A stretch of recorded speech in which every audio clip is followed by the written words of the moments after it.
Hello bachcho, let's see the question. And question says that in the skin, squamous epithelial cells are arranged in many layers to prevent wear and tear. Such epithelium is called stratified squamous epithelium. तो चलिए देखते हैं क्या इसका right answer होगा, की concept में समझते हैं।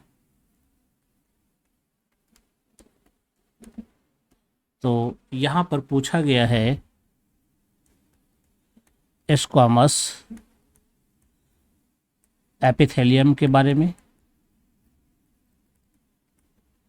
इस प्रकार के टिश्यू में क्या होता है, चलिए देखते हैं।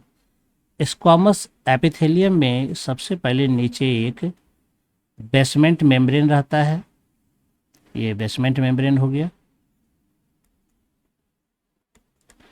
इस बेसमेंट मेम्ब्रेन पर ही एपिथेलियल सेल्स पाए जाते हैं। इस पर हो सकता है कि क्यूबॉइडल सेल्स पाए जाए या फिर कॉल्यूमनर सेल्स पाए जाए। तो यह जो सेल्स का लेयर है यह जनरली यहाँ पर मल्टी लेयर्ड होगा। तो जो चूंकि स्ट्रेटिफाइड होता है इसका मतलब क्या होता है, यह इस तरह से मल्टी लेयर्ड हो सकता है। यह मल्टी लेयर्ड हो गया। अब इस पर अलग अलग प्रकार के सेल्स पाए जा सकते हैं। अगर इस पर फ्लैटेंड टाइप के सेल्स पाए जाते हैं तो इसको हम लोग कह सकते हैं स्ट्रेटिफाइड स्क्वामस एपिथेलियम। ये हो जाएगा स्ट्रेटिफाइड स्क्वामस एपिथेलियम। तो यह लेयर जो होता है यह मल्टी लेयर्ड होगा, मल्टी लेयर्ड होगा। जनरली यह जो बना होता है कंपोज्ड ऑफ क्यूबॉइडल सेल्स या फिर कॉल्यूमनर सेल्स का भी यह बना हुआ होता है। इसके टिप्स पर यानी कि इसके एंड पर फ्लैटेंड सेल्स होता है, जिसके कारण यह स्क्वामस एपिथेलियम कहलाता है।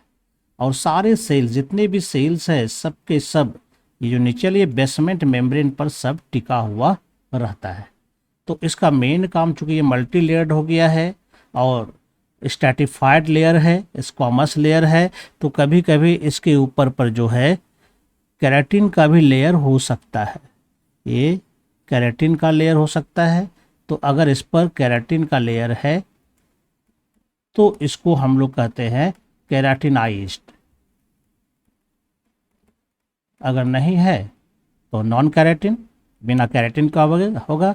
अगर केराटिन है तो यह ज़्यादा प्रोटेक्शन में काम आता है, यानी कि इसका काम होता है प्रिवेंट वियर एंड टियर। क्योंकि इसका मेन काम प्रोटेक्शन का हो जाता है मल्टी लेयर्ड होने के कारण। तो यहाँ पर ये जो बातें कही गई है कि स्किन पर स्क्वामस एपिथेलियल सेल्स अरेंज रहता है मैनी लेयर्स के रूप में, तो निश्चित रूप से यहाँ पर यह मल्टी लेयर्ड के रूप में बेसमेंट मेम्ब्रेन पर पाया जाता है। और ये जो स्ट्रेटिफाइड स्क्वामस एपिथेलियम है यह मेनली स्किन पर देखने के लिए हमें मिलता है। तो मल्टी लेयर्ड होने के कारण ये क्या करेगा, प्रिवेंशन भी करेगा वियरिंग एंड टियरिंग से। तो ये जो स्टेटमेंट दिया जा रहा है ये बिल्कुल करेक्ट स्टेटमेंट है, तो यह सही स्टेटमेंट है। I hope you understand it well and best of luck. Thank you.